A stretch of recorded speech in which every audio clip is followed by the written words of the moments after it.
I was admitted on a Tuesday morning just after sunrise. The hospital room smelled like disinfectant and warmed plastic, the kind of neutral scent designed to erase individuality. My name, Eleanor Whitmore, was written on a whiteboard beside my bed, spelled correctly, but it didn't feel like it belonged to me anymore. Everything about my life had been reduced to charts, numbers, and monitored silence. The surgery itself wasn't sudden, but the complications were. Recovery required stillness. Observation. No stress. No decision-making. My doctor used words like restricted movement and temporary cognitive fatigue. I nodded. I complied. I trusted the people around me to handle what I couldn't. That included my home. My jewelry had never been decorative to me. It was stored carefully, cataloged, insured, appraised. Each piece had documentation. Each had a reason it existed in my life. Some were inherited. Others marked quiet milestones I never announced publicly. The total value, according to the last formal appraisal, was just over $160,000. I knew that number because I had reviewed it calmly years earlier, without emotion. Before the surgery, I made arrangements. My husband would check the house weekly. The safe remained locked. Nothing required touching. Nothing required organizing. Nothing required help. Still, my mother-in-law, Marjorie Caldwell, insisted. She framed it as concern. She always did. She told the nurses she was family support. She told my husband she was relieving pressure. She told me, softly, that I should focus on healing and let her manage the rest. I was too medicated to argue and too tired to explain why that sentence unsettled me. While I lay still, my body regulated by machines and instructions, Marjorie visited the house. She later described it as checking for dust, making sure things were secure, protecting assets while I was vulnerable. At the time, those words hadn't been spoken yet. All I knew was that she had access, permission implied through marriage and reputation, and confidence sharpened by years of never being questioned. The first sign came quietly. 2 weeks into recovery, when I could finally sit upright without nausea, I asked for a specific velvet case. I wanted to see it.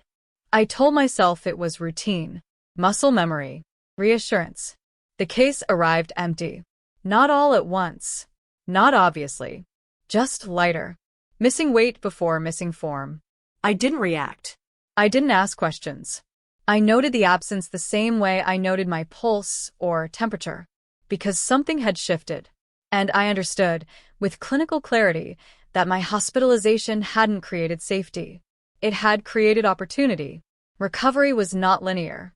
It moved in increments measured by nurses and clipped to charts at the foot of my bed. Sit up for 10 minutes. Walk 12 steps. Eat half a meal without nausea. I followed every instruction precisely, because control had become something external, granted in small permissions. I was discharged on a Friday afternoon. My body was weaker than I expected, my movements cautious, rehearsed. At home, nothing looked disturbed. The rooms were clean. Too clean. The counters cleared of personal clutter, the air faintly scented with lemon polish I never used. Someone had curated my absence. Marjorie had left notes. Short ones. Efficient. A reminder about the thermostat. A comment about reorganizing a drawer for accessibility. She had stacked mail by category, as if order itself were proof of care. I read the note slowly, my hands resting on the kitchen table until the room stopped tilting. I did not open the safe that day.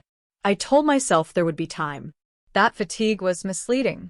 That suspicion required energy I did not yet have. Instead, I focused on compliance, medications on schedule, hydration, sleep. Control, again, was procedural. When my husband, Daniel Whitmore, returned from work that evening, he moved quietly, as if the house were still a hospital room. He asked if I needed anything. He asked if I was comfortable. He did not ask about the jewelry. I did not mention it. The next morning I tried to take inventory. Not formally, just mentally. I pictured the pieces where they belonged, arranged as they always were. The image faltered at the edges. My chest tightened, not from pain but from the effort of maintaining calm. By the third day, I opened the safe. The mechanism worked. The door swung open with its familiar weight. Inside, the trays were aligned. The fabric was unwrinkled. The presentation was immaculate.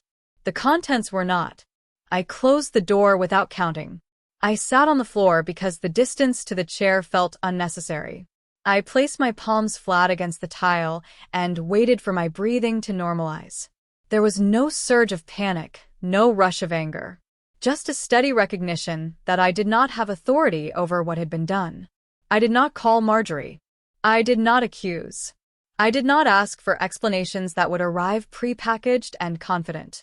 I understood. Even then, that questions offered leverage to the person being questioned. Instead, I wrote down the date. I noted my discharge time. I recorded the names of everyone who had keys. Recovery, I learned, was not about regaining strength. It was about documenting loss without reacting to it. The jewelry had never been ornamental to me. I didn't rotate pieces by season or match them to events. Most of it stayed locked away, untouched for months at a time, because its value wasn't in display. It was in permanence. Each item had entered my life, quietly. A sapphire bracelet from my grandmother, documented in a notarized letter that detailed its provenance back 3 generations. A diamond pendant purchased after I completed my medical residency, chosen alone on a weekday afternoon, paid for without financing or announcement. A pair of antique earrings acquired at an estate sale after weeks of verification, appraised twice before I allowed them into my possession. Nothing impulsive. Nothing sentimental in the performative sense. I kept records because records prevent confusion. Every piece was insured individually. Each had photographs, serial identifiers when applicable, appraiser signatures, and valuation updates stored both digitally and in a fireproof file. The last comprehensive appraisal had been conducted 18 months earlier by a certified gemologist who did not know me socially. The total valuation came to $160,400. The number was precise because precision matters when ownership is questioned. When I finally sat down to review the documentation, I did so methodically. I spread the files across the dining table, aligning the folders in the order they appeared on the appraisal summary. There was no urgency in my movements. Panic would have distorted recall. Calm preserved accuracy. I matched images to memory. The emerald ring with the asymmetrical setting. The platinum chain with a clasp designed before modern manufacturing simplified everything. The watch I never wore, but maintained religiously. I could see them clearly, even without opening the safe again. Absence sharpens detail. What struck me most was how little emotion accompanied the review. I did not feel grief.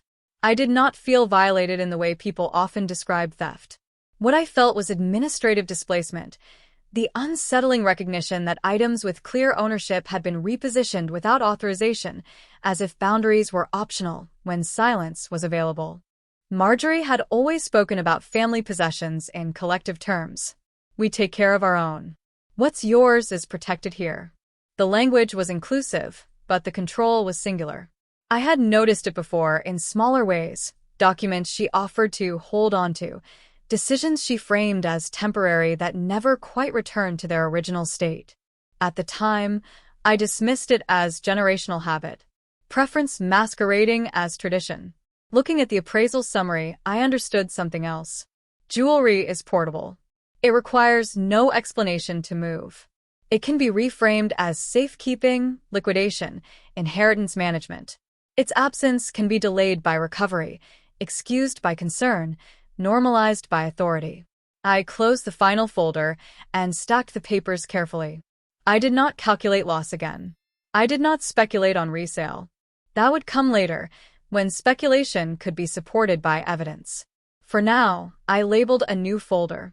I wrote, in clear block letters, property removed during medical incapacity. Then I placed the appraisal summary on top. Marjorie Caldwell's reputation preceded her. In the neighborhood, she was described as dependable. In community meetings, her suggestions were adopted without revision. She chaired committees, organized fundraisers, and remembered names with practiced precision. People trusted her because she presented trust as a service she provided. Her generosity was visible. Baskets delivered during illness. Envelopes slipped quietly into donation boxes. Meals coordinated when someone was grieving. None of it appeared transactional. That was the strength of it. She gave in ways that established obligation, without ever naming it. Within the family, that obligation took a different form. Marjorie spoke often about stewardship, about how families survived by consolidating responsibility under capable hands. She framed control as protection, and protection as love. Decisions were made for everyone's benefit, usually before anyone else realized a decision was required. When Daniel and I married, she offered to manage our important documents. She said it would reduce stress. When we declined, she laughed lightly and said we'd understand someday. When I was hospitalized, she didn't ask permission to help. She announced it as a necessity. The language was subtle but decisive. You're not in a position to worry about these things right now. Publicly, her concern appeared maternal. Nurses nodded when she spoke.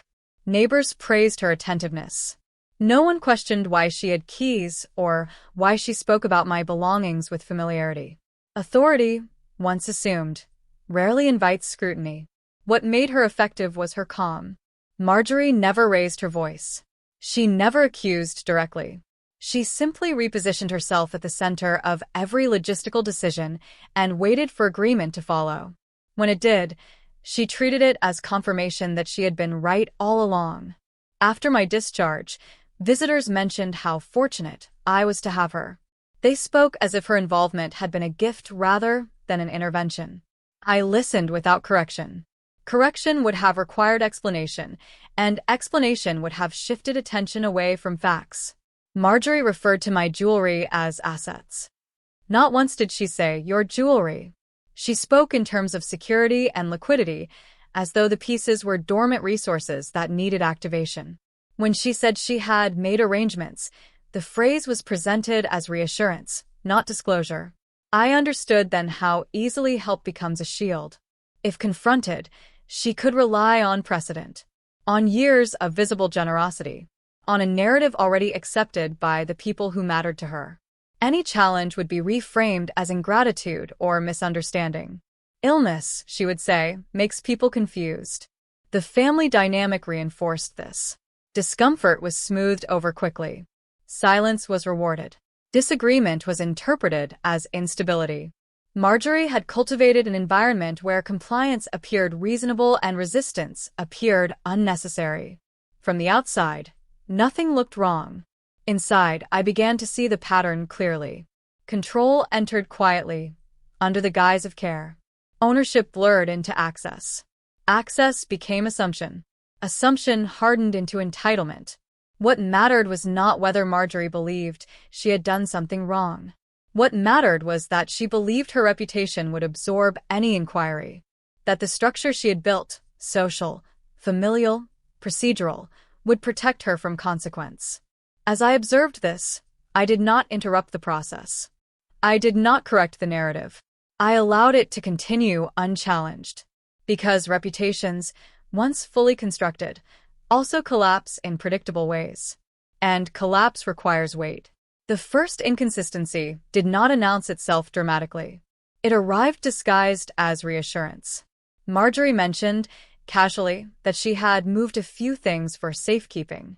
The comment was delivered during a phone call about my follow-up appointment, tucked between advice about hydration and reminders to rest. She spoke as though the matter had already been resolved, as though my awareness of it was optional. I did not respond immediately. I asked where the items had been moved. She paused. Not long enough to seem evasive, but long enough to choose language. She said they were secure, that she had contacts, that hospitals made people anxious, and I shouldn't worry about details yet. The word yet stood out. It implied a future explanation that would arrive when she deemed me capable of receiving it. I thanked her and ended the call. Later that evening, I reviewed my insurance policy. It listed approved storage locations, access limitations, and reporting requirements. Any relocation beyond those parameters required notification within 72 hours. No notification had been filed. The dates did not align with my hospitalization timeline. According to the policy, the last confirmed inspection of the items had occurred while I was already admitted. I checked the safe again. This time, I counted. The process was mechanical, tray by tray, space by space. I matched absence to documentation without commentary. 3 items were missing entirely. 2 more had been replaced with empty slots where padding had been adjusted to suggest continuity. It was a careful absence, not a rushed one. The next inconsistency surfaced in conversation with Daniel. He mentioned that his mother had handled a sale. He said it neutrally, as if the word carried no legal weight. When I asked what he meant, he clarified that she had liquidated one piece temporarily to cover an expense related to my care. He said she planned to replace it once everything settled. I asked which piece. He didn't know. That answer mattered more than the explanation. Transactions leave trails. Responsible handling requires specificity. The absence of both indicated that this was not a misunderstanding. It was a narrative being constructed in stages, adjusted to fit my level of awareness. I did not correct him. I did not challenge the premise. I asked for dates instead. He offered approximations. I wrote them down exactly as he said them, noting the imprecision. That night, I slept poorly, not from anger, but from calculation. The timeline was no longer abstract. It was beginning to contradict itself. Statements were being offered without documentation. Intent was being explained without consent. The inconsistency was small, but it was definitive. Safekeeping does not require secrecy. Temporary sales require contracts. Family assistance does not erase ownership. By morning, I understood that the issue was no longer about missing jewelry. It was about unauthorized decisions made during a period when I was medically incapable of consent, and the quiet confidence that those decisions would never be examined closely enough to matter. I opened my notebook and underlined a single phrase twice. First, documented discrepancy. Once the inconsistency was documented, emotion became inefficient. I shifted into process. I began with records that existed independently of family narrative. Insurance files, appraisal reports, bank statements. I did not search for intent. I searched for sequence. Sequence reveals motive without interpretation. The appraisal documentation listed identifying characteristics for every item: carat weight ranges, metal composition, unique setting markers, microscopic inclusions photographed and archived. I scanned each page and created a digital duplicate, time-stamped and backed up to 2 separate locations. If the items had been sold, these identifiers would matter. Jewelry is anonymous only to people who do not know how to track it. Next, I requested access logs for the home security system. The company provided entry records without commentary. Dates, times, door codes used. During my hospitalization, Marjorie's access code had been used repeatedly, sometimes twice in a single day. Daniel's code appeared once. Mine not at all. I printed the logs and placed them beside my discharge paperwork. The overlap was exact. Then I reviewed financial accounts connected to the household, but not jointly owned. Marjorie maintained separate accounts for what she called family logistics. I did not have access to those, but I did not need it yet. Instead, I looked for deposits that corresponded with known resale practices: rounded figures, staggered payments, transfers timed to business hours rather than personal schedules. 2 deposits stood out. Both occurred while I was still under medical observation. Both were labeled vaguely. Neither aligned with her known income streams. I noted them without conclusion. The next step required external confirmation, but not yet confrontation. I contacted the jeweler who had conducted my last appraisal. I did not accuse anyone. I asked procedural questions. If items with my appraisal identifiers entered secondary markets, how quickly would they surface? What records were typically generated? What time frames applied? He answered professionally. High-value pieces moved through predictable channels. Auction houses required provenance. Brokers kept intake records. Even private sales left documentation if they exceeded certain thresholds. Nothing simply vanished. That was important. I requested updated valuation reports, not because I needed them, but because they established continuity of ownership. Ownership, uninterrupted on paper, strengthens any later claim. As I worked, I noticed the physical effect of sustained focus. My hands steadied. My breathing normalized. Fatigue remained, but it no longer interfered with clarity. This was familiar territory. Systems respond to order. By the fourth day, I constructed a preliminary timeline. Hospital admission. Security access entries. Safe opened. Deposits recorded. Verbal explanations introduced later. The sequence did not support benevolence. It supported opportunity. I cross-referenced dates with my medical chart. The heaviest activity occurred when I was sedated or cognitively impaired. Decisions were not made randomly. They were timed. Still, I did not speak to Marjorie. People reveal more when they believe silence indicates ignorance. I allowed her to continue operating under that assumption.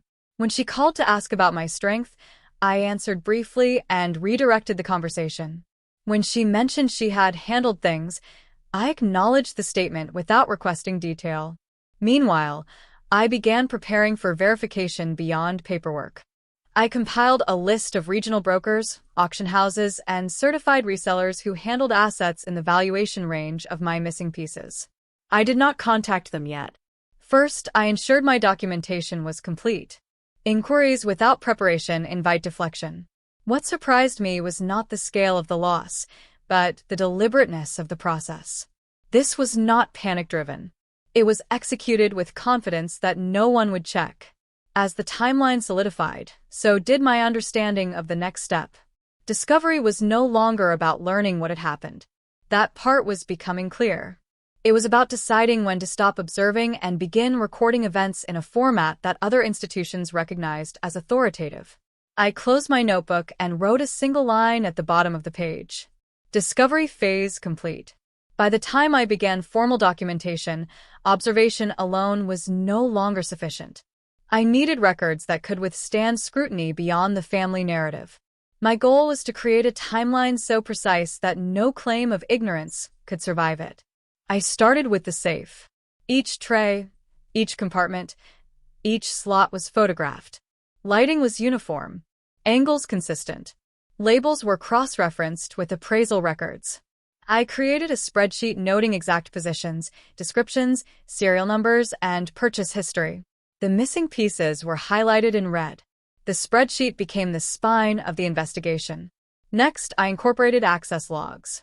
I printed security records for the month before, during, and after my hospitalization. Every entry, every code used, every duration inside the house was recorded. Times were converted into 24-hour format for clarity. I annotated which entries corresponded with hospital visits, with my absence confirmed by medical records. Digital documentation followed. I scanned every appraisal certificate, insurance form, and purchase receipt. Each file was labeled with a date, vendor, and unique identifier. I backed up the digital folder on 2 external drives and an encrypted cloud storage account. Redundancy was deliberate. Data loss would compromise not just evidence, but strategy. I also reconstructed financial pathways. Deposits identified during the discovery phase were traced to accounts with the help of my financial advisor.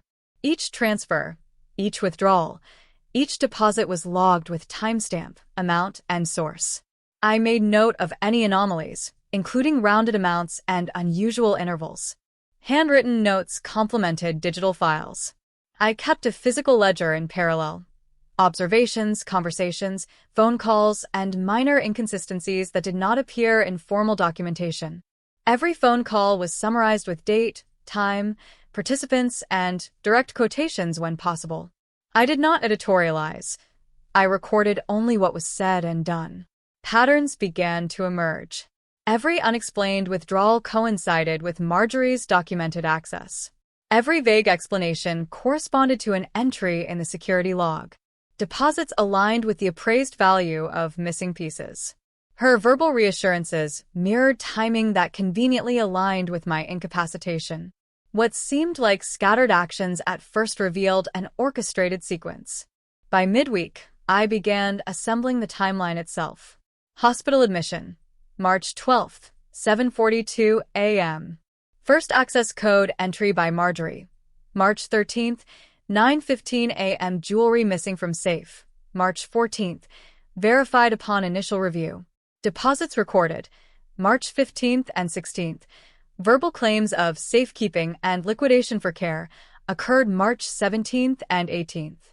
Each event was plotted in chronological order, cross-referenced to documents, photographs, and statements. I treated the process like an investigation, not a personal grievance. This disciplined approach prevented bias from entering the record. The timeline was impartial, accurate, and irrefutable. By the end of the week, I had created 3 layers of documentation: digital files, physical ledger, and chronological timeline. Each reinforced the other. The act of compiling was itself a shift in role. I was no longer solely a victim or a patient. I had become a methodical investigator, translating personal loss into concrete evidence. Silence, once protective for others, became an instrument for me. Every misstep Marjorie made was now measurable, every claim subject to verification. By the time the folder was complete, I closed the final binder and rested my hands on the cover. It was not satisfying. It was functional. That was the point. The timeline would serve as a foundation for all future action. No assumptions. No speculation. Only verifiable fact. I titled the folder clearly: Jewelry Disposition Timeline, Hospitalization Period. It was ready for review. Ready for authorities. Ready for confrontation when the moment arrived. By the time I had compiled the timeline, I understood that internal documentation alone would not be enough. Patterns, spreadsheets, photographs, they were precise, but they existed in isolation. For verification, I needed external confirmation, someone outside the immediate family, someone neutral, who could corroborate what I suspected without bias. The first person I contacted was Olivia Hayes, a broker who specialized in high-value estate jewelry. I did not frame the conversation as accusatory. I simply inquired about procedures, intake verification, and identification protocols for pieces valued above $50,000. Olivia responded professionally, confirming that any broker or auction house would require provenance and serial numbers for high-value items. She asked if I had documentation ready. I assured her I did, and she noted that the system would flag items that did not match the paperwork. I provided her with a description of one of the missing pieces, an emerald bracelet with a small diamond accent. Within 24 hours, she called back. The piece had appeared at a private sale broker's registry. The timing coincided exactly with my hospitalization dates. She could not disclose the buyer, but the registration was formal, time-stamped, and verifiable. My documentation aligned perfectly with her independent record. Next, I reached out to a certified gemologist who had appraised a subset of my collection previously. I asked her to review my photographs, serial numbers, and the appraisal history. She confirmed authenticity, noted the item's uniqueness, and added that if these pieces were sold in any legal or formal capacity, there would be records matching serials and appraisers. Her confirmation gave external legitimacy to what until then existed only as internal evidence. Then, in conversation with Daniel, I carefully introduced the topic of a neighbor, Harriet Connors, who had witnessed Marjorie removing boxes from our home during my hospital stay. Harriet, I learned, had maintained a casual friendship with Marjorie, but had observed multiple trips carrying jewelry storage boxes. Harriet corroborated dates and identified the boxes by description. She had mentioned it to Daniel in passing, but no one had acted at the time. I documented Harriet's statement, including her full name, address, and the exact wording she had used. Her confirmation removed any plausible deniability within the household. As each external confirmation came in, a pattern emerged. Marjorie's explanation of safekeeping no longer aligned with reality. Independent verification, neutral and professional, established that pieces had been moved and sold without consent. Every detail of my timeline, the hospital admission, security entries, and deposit records, was reinforced externally. No single piece of evidence contradicted another. At this point, I realized that my role had shifted further. I was not simply a collector of missing items. I was constructing a network of verifiable truth. Each external confirmation added weight, transforming suspicion into demonstrable fact. I made sure to store every conversation, every email, and every report in both digital and physical formats. Olivia Hayes' confirmation was saved with timestamps and reference numbers. Harriet Connor's verbal statements were typed, signed, and dated. Every piece of external verification was cross-referenced with my internal timeline. By the end of this phase, the evidence was no longer circumstantial. It was layered, Documented. verifiable. The next step, confrontation, would not be a gamble. It would be an exercise in procedure, backed by irrefutable fact. I closed my notebook and labeled the folder. External verification, jewelry disposition. For the first time, I allowed myself to note a quiet satisfaction, not from revenge, but from clarity. The pieces were traceable. The timeline was confirmed. There was no room for misinterpretation. The confrontation was planned with deliberate neutrality. I did not schedule it as an emotional reckoning, nor did I seek confession. My objective was precision, to observe her responses under the pressure of evidence and to establish a formal record. Marjorie agreed to meet in the living room of our home. I arranged the space deliberately, chairs positioned at a reasonable distance, notebooks and folders on the table, but nothing overtly threatening. I remained seated, calm, and measured. My body language was controlled. Hands resting on my lap, posture upright but not rigid. Eyes level, gaze steady. I began the conversation with facts only. During my hospitalization, some items from the safe were relocated, I said. I did not add adjectives. I did not imply wrongdoing. I did not pause for response. The statement hung in neutral air, documented simply by voice. She smiled politely. I was helping you manage things. You know how confusing it can be when someone is recovering, she said. The words were familiar, predictable, gaslighting, subtle and practiced, reframing the absence as benevolence. I did not react. I allowed a small pause before continuing. There are records indicating deposits, access entries, and third-party confirmations for pieces that were relocated, I said. My voice was even almost clinical. I opened the folder labeled External Verification, Jewelry Disposition, and placed it between us without making a show of it. Her smile faltered fractionally. Not enough to betray alarm, but noticeable if one observed carefully. She leaned slightly forward, as if to anticipate an objection. I did not offer one. You understand, I said, that this documentation is comprehensive. It is cross-referenced and verified externally. I did not say by whom yet. That detail would follow only if necessary. The weight of the statement alone was enough to shift dynamics. Marjorie's tone remained calm, but she began to probe. Are you suggesting? Her question trailed off. I let it. I did not finish her sentence. People often reveal their assumptions when silence is held. I continued to lay out facts. No accusations, no threats, no emotion. Dates of hospitalization. Safe access logs. Financial deposits. Broker confirmations. Security camera entries. Each item referenced precisely, without embellishment. My own voice did not waver. I had rehearsed neither words nor tone. Preparation had made spontaneity unnecessary. She responded with partial denials and rationalizations. I only moved items temporarily, just to organize. Nothing was sold permanently. Her statements, I noted, directly contradicted multiple entries in the timeline. I did not interject. I let her speak. Every contradiction would later reinforce the record. I made no appeal to guilt, to family loyalty, or to conscience. Those tools were irrelevant.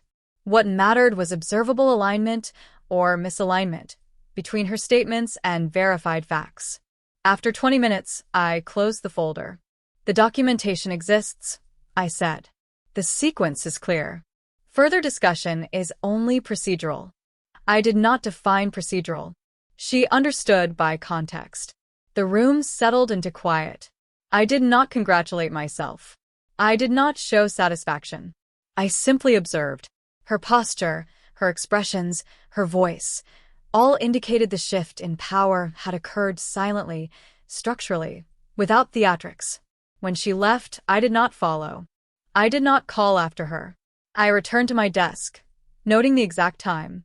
I wrote down every statement, every pause, every hesitation. This confrontation had not been about confession.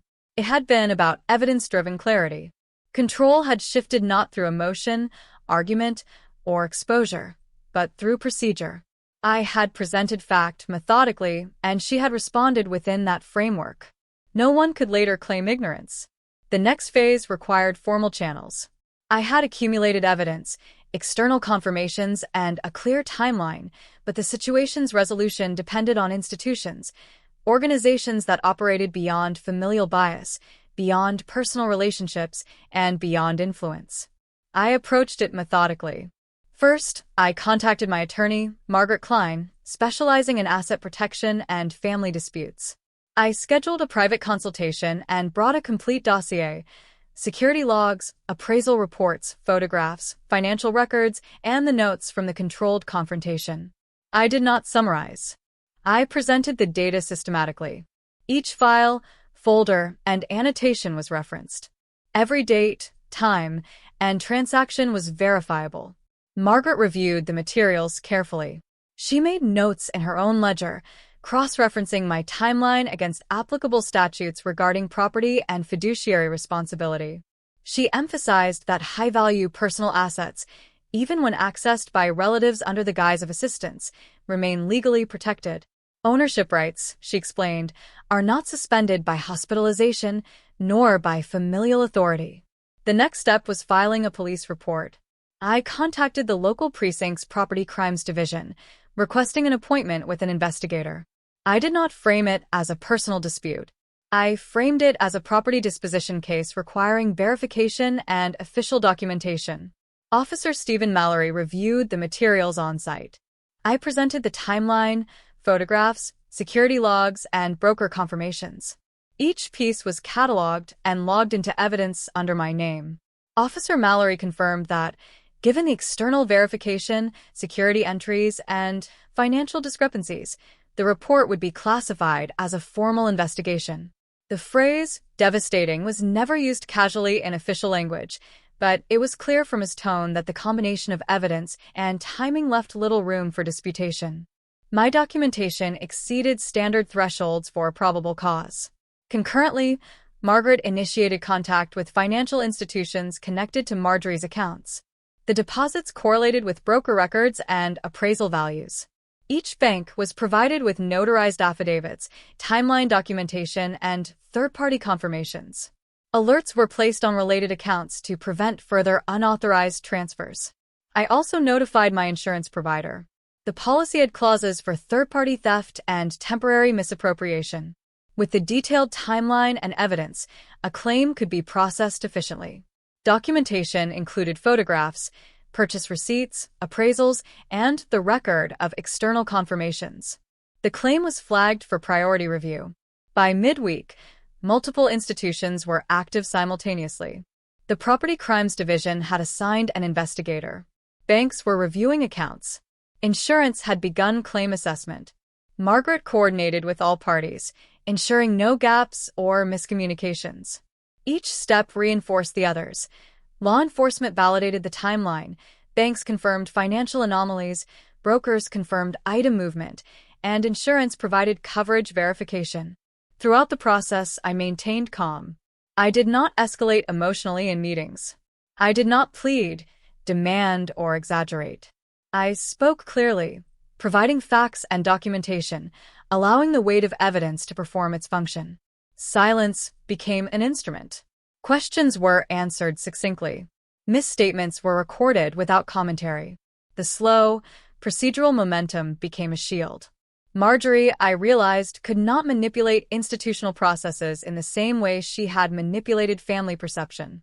Her reputation, her social influence, and her persuasive narrative mattered little once documentation, law, and verified records were involved. By the end of the week, I had completed 3 major actions. Filed the police report with full supporting evidence, secured institutional oversight on financial accounts and insurance claims, established a legal presence to monitor ongoing proceedings and prevent further unauthorized actions. I reviewed my folders carefully. Every file, every note, every photograph had been indexed, backed up, and cross-referenced. Each step taken was intentional.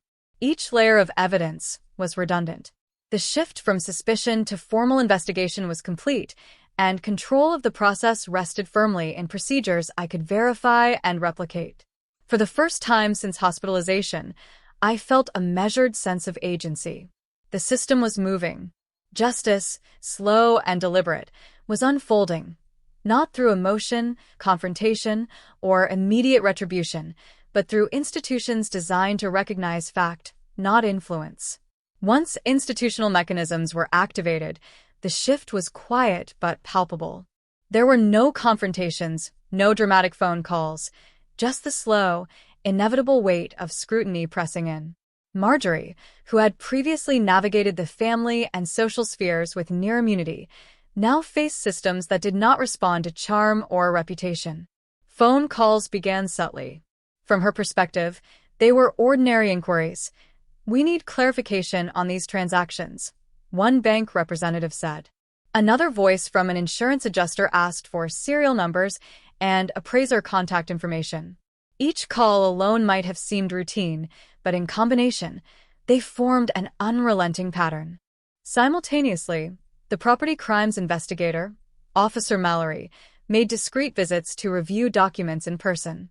He requested additional copies of security logs, cross-referenced dates with hospital records, and confirmed third-party broker transactions. Each request, politely worded, carried implicit authority. The questions were calm, measured, and legal, precisely the kind of pressure Marjorie could not dismiss with charm or excuse. Within the family, the atmosphere began to shift. Daniel mentioned offhand that his mother seemed distracted during calls, unusually curt, and careful with her words. Marjorie was meticulous about controlling narrative and access, but the cumulative weight of external oversight introduced cracks in that control. She was no longer simply guiding perception. She was being observed, recorded, and verified. The quiet pressure extended into social spheres. Olivia Hayes, the broker who had confirmed the auction registration, sent formal notices that required responses within legal timeframes. Any delay would be documented. Every institution involved now operated on schedules that she could not influence. The pressure was procedural, relentless, and impersonal. I maintained my own routine meticulously. My role was observational, not reactive. I tracked each correspondence, each phone call, each request. Dates, times, and responses were logged immediately in my ledger. Marjorie's attempts to rationalize or redirect were noted verbatim. Her tone, hesitation, and word choice became part of the official record. Silence became a tool in itself. By withholding commentary, I amplified the procedural pressure. By the end of the second week, the pattern was clear. Institutions were aligning. Banks were monitoring accounts. Insurance was processing claims. Investigators were verifying timelines. Marjorie could no longer rely on the familiar armor of reputation, charm, or assumed authority. The systems in place demanded clarity, evidence, and compliance. Her reactions became measurable. Emails grew terse. Phone calls were defensive, but controlled. She attempted to minimize her exposure by explaining actions as temporary safeguards, but every explanation had to align with records I had already verified. Every misstatement, every overreach, every half-truth now carried consequences. From my perspective, the most significant change was psychological. No one was yelling. No one was shaming her publicly. Yet the network of oversight created a constant, quiet pressure that could not be ignored. It operated invisibly, efficiently, and inevitably. The leverage she once held, the assumption that family loyalty and silence protected her, was gone. I reviewed the documentation daily. Each entry reinforced the timeline. Each response, each hesitation, each verification from external sources amplified the inevitability of accountability. What had once been informal, anecdotal suspicion had transformed into structured, evidence-driven pressure. By the end of the month, the shift was complete. Marjorie's confidence was reduced, not by confrontation or scandal, but by the steady, procedural inevitability of institutional scrutiny. Silence, observation, and evidence had done more than words ever could. The collapse did not announce itself with drama. It unfolded quietly, like cracks in plaster slowly revealing the wall behind it.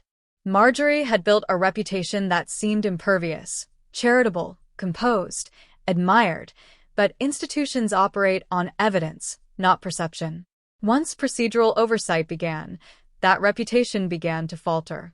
Word reached community members through neutral channels first. Notices from brokers regarding recovered items, confirmation of auction records, and formal communications from insurance and legal representatives created ripples. Church committees and neighborhood councils received documents indicating that items had been sold without explicit consent. There were no sensational announcements, no gossip intended. The records themselves carried authority. Internally, Marjorie attempted to maintain control. She presented explanations that framed the transactions as protective measures, claiming temporary sales and assured replacements. But these statements, already recorded and cross-referenced against timelines and external confirmations, exposed contradictions. Her carefully curated narrative could not withstand verification. Every word she spoke became part of the official record, not a protective veil. Financially, consequences began to materialize. Banks froze suspicious transactions, pending verification. Accounts tied to Marjorie's management were flagged. Investment opportunities previously available to her were paused. The procedural checks that she had never anticipated became unyielding obstacles. Liquidity, which she had assumed to be her domain, was restricted until verification processes concluded. Socially, her influence began to wane. Invitations and responsibilities she once received automatically were delayed, questioned, or rescinded. The community had always admired her precision and generosity, but admiration is fragile when confronted by impartial fact. Letters of commendation, committee appointments, and public acknowledgments remained suspended until institutional reviews were complete. Within the family, tensions surfaced quietly. Daniel no longer defended her unconditionally. Extended relatives, previously aligned with her narrative, asked questions in hushed tones, seeking clarity. Marjorie's explanations, once unquestionable, required corroboration she could not provide. Silence, once a tool she wielded effectively, now worked against her. Every misalignment in her story was recorded, verified, and documented, eroding trust. I did not intervene. I observed. Each procedural step, each institutional action, and each socially imposed pause reinforced the pattern I had anticipated. Marjorie's influence, once subtle and omnipresent, became limited to private conjecture, while evidence dictated reality. The collapse extended to her professional reputation as well. Clients and colleagues, made aware of verified irregularities through formal channels, began to question decisions and oversight previously taken for granted. Advisory boards reviewed past interactions. Even minor inconsistencies in her professional dealings became points of scrutiny. What had once been invisible leverage now attracted formal review. I kept records meticulously. Every phone call, every institutional note, every response, verbal and written, was catalogued. The collapse was not a spectacle but a methodical unweaving of a narrative that had relied entirely on assumed authority and controlled perception. By the end of this phase, it was evident. The network of trust, influence, and reputation that Marjorie had spent decades cultivating had begun to unravel. There were no confrontations, no public shaming, and no outbursts. Just quiet, procedural consequences. The systems she had underestimated, the law, financial oversight, and objective verification, ensured accountability. Marjorie was no longer untouchable. Marjorie's response to mounting procedural pressure was subtle and insidious. She did not raise her voice. She did not accuse.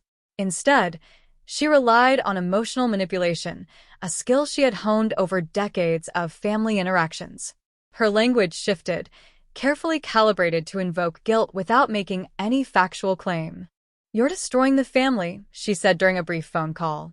Her tone was measured, almost wistful. She implied that my insistence on documentation and verification threatened not just her, but the cohesion of the entire household. I did not respond emotionally. I paused before speaking, letting silence carry weight. "You know, everything I've done has been for your well-being," she continued, voice softening. "You're making it impossible for anyone to help you, and it hurts all of us." Again, no direct accusation of theft, only the framing of assistance as benevolence and resistance as cruelty. I listened carefully. My hands rested on my notebook, where I recorded each statement verbatim. I did not interrupt. I did not justify. The role of the listener in this scenario was not to defend, but to preserve accuracy. Emotional manipulation, like any other evidence, could be documented, measured, and countered procedurally. When she invoked Daniel and other family members, I noted the subtle shift in strategy. The goal was clear: guilt, obligation, and implied betrayal. The timing was deliberate. By creating perceived risk to familial relationships, she attempted to distract from verified facts. Each statement was designed to destabilize, to induce hesitation, to generate concessions. I allowed the calls to conclude. I made no promises. I did not negotiate. I wrote down times, dates, exact phrasing, and any hesitation in her voice. I also cross-referenced the statements against prior records, timelines, broker confirmations, security logs. The contradictions were stark, though she relied on the presumption that emotional authority might outweigh documentation. Over the next week, she attempted variations of the same approach.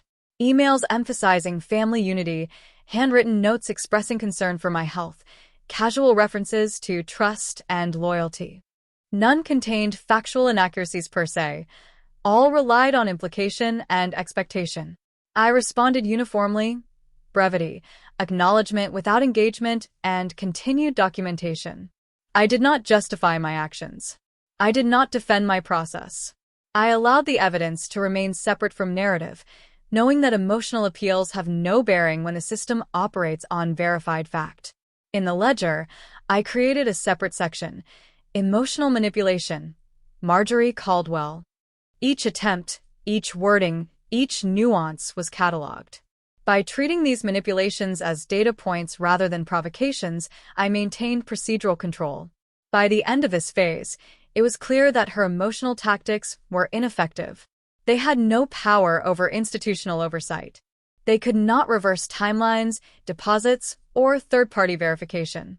Silence, observation, and careful recording had rendered her attempts at coercion irrelevant. The quiet realization settled in. Marjorie could attempt guilt, she could attempt pressure, but she could not erase documented fact.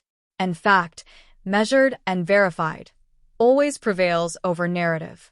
With documentation complete and external confirmations verified, the next stage was resolution through legal and financial channels. My role was no longer solely investigative, it was now procedural execution. I coordinated with Margaret Klein, my attorney, to ensure that restitution was not only possible but inevitable. The first step involved formal claims with the insurance provider. The policy covered third-party misappropriation, but claims of this scale required meticulous evidence. I submitted appraisal certificates, photographs, security logs, and broker confirmations, all cross-referenced with hospital records. The insurer responded within 5 business days, acknowledging full coverage eligibility. My claim was logged under high-priority review, ensuring that payment would be released promptly upon final verification. Simultaneously, Margaret initiated civil proceedings. A demand letter was sent to Marjorie, outlining the missing assets, their verified value, and legal obligations for restitution. The tone was firm, neutral, and procedural. No personal commentary, no invective. The letter referenced formal documentation and third-party verification, leaving no room for subjective argument. Banks holding accounts linked to Marjorie's management were notified of the verified discrepancies. Temporary freezes were placed on relevant accounts to prevent further unauthorized transfers. Any attempts to liquidate assets required explicit legal authorization. By coordinating directly with the institutions, Margaret ensured that control over the financial process remained with verified authority rather than family assumption. Within 2 weeks, responses began to arrive. Marjorie, through counsel, acknowledged procedural missteps without admitting malicious intent. Negotiations commenced, focusing on restitution amounts and timelines. Every proposed settlement was cross-checked against documented values. Brokers confirmed the feasibility of recovering assets or their equivalent monetary value. Settlement agreements were drafted and notarized. Payment plans, transfers, and legal acknowledgments were formalized. Every stage of resolution was recorded, verified, and backed up. There was no celebration. There was no triumph. The objective had always been correction, not vengeance. Additionally, the civil case included provisions to prevent future unauthorized actions. Any attempt by Marjorie to access or transfer personal assets without explicit consent would be immediately reported to law enforcement. Legal documentation created a safeguard extending beyond immediate restitution. By the end of the month, the majority of assets had either been returned or compensated for financially. Brokers provided certificates of transfer and receipt, insurance payments were confirmed, and bank reconciliations completed. Every transaction was verifiable, leaving no ambiguity or vulnerability. Through this process, I maintained the same observational stance.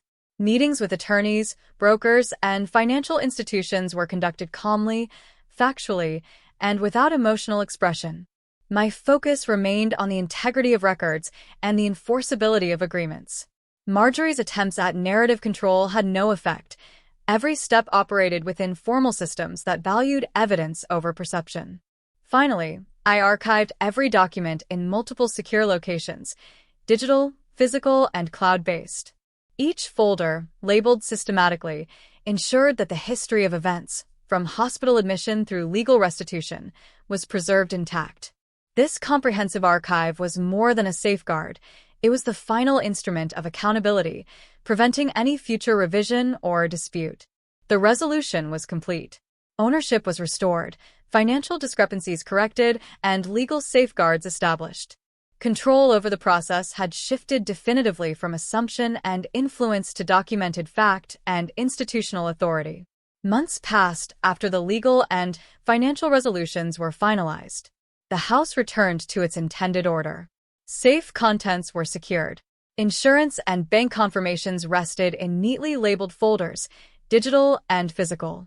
Yet the most significant changes were less tangible, occurring in the rhythms of daily life. I established routines that reinforced autonomy and security. The safe was reorganized with updated codes, known only to me. Access was strictly limited. Appraisal documents and photographs were reviewed quarterly rather than annually, ensuring ongoing accountability. I did not feel compelled to justify these steps. They were practical, procedural, and protective. Interactions with Marjorie became minimal and strictly monitored. I maintained politeness when unavoidable but limited conversation to neutral topics, never revisiting the incidents unless formally required. I observed her behavior with the same detached precision applied to institutional processes. Her attempts at influence no longer held power. Her emotional appeals had been rendered ineffective through precedent and documentation. Daniel and I redefined our household operations.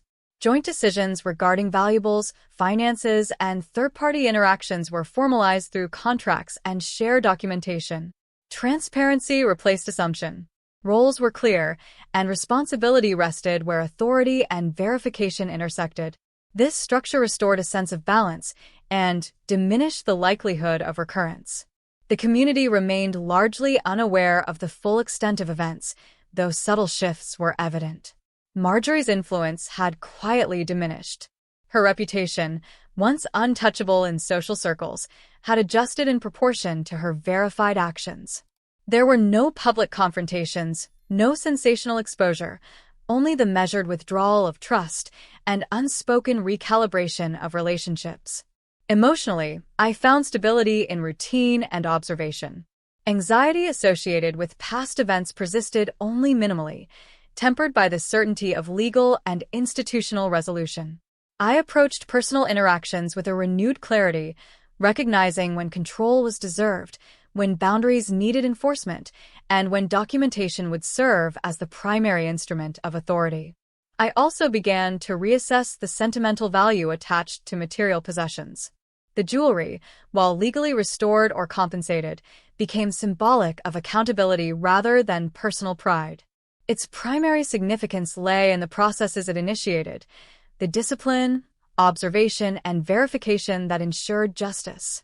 Personal attachment became secondary to structural clarity. Work, hobbies, and social routines resumed fully, integrated with the lessons learned. I approached new responsibilities with methodical attention, applying the same principles of documentation, verification, and measured action. Daily life regained its rhythm, and I no longer felt that past vulnerabilities dictated present behavior. By the end of the year, the sense of agency was restored. Recovery, both from medical hospitalization and from the breach of trust, was no longer dependent on external actors. Systems, documentation, and deliberate procedural action had provided a foundation for stability, ensuring that control, once lost, would remain firmly in my hands. The long-term aftermath was quiet, consistent, and structured. No dramatic closure, no revenge narrative, just the restoration of order, the reinforcement of boundaries, and the steady, inevitable continuation of life with lessons fully integrated. Looking back, the events surrounding my hospitalization and the unauthorized sale of my jewelry were less about the items themselves than the structures of control, trust, and authority.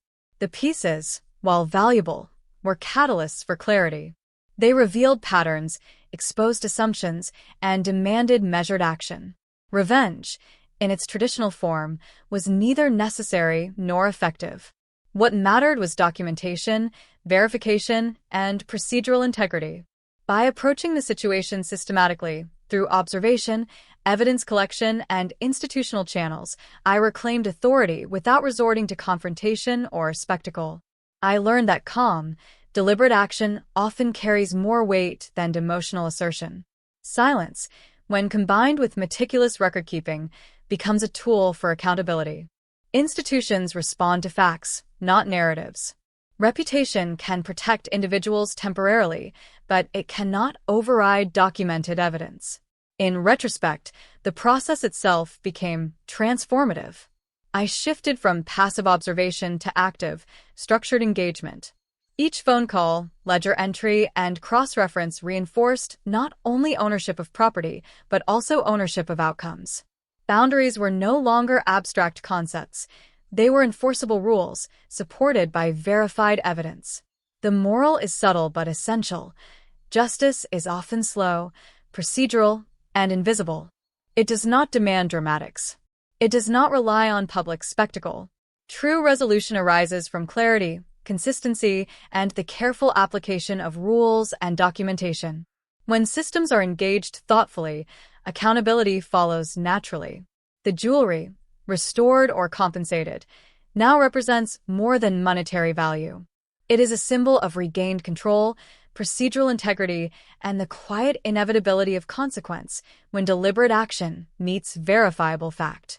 Life continues, structured and deliberate, with lessons integrated into daily practice rather than replayed as grievance. And in the end, that was the point. Not revenge, not drama, not public vindication, but the steady, unassailable restoration of order.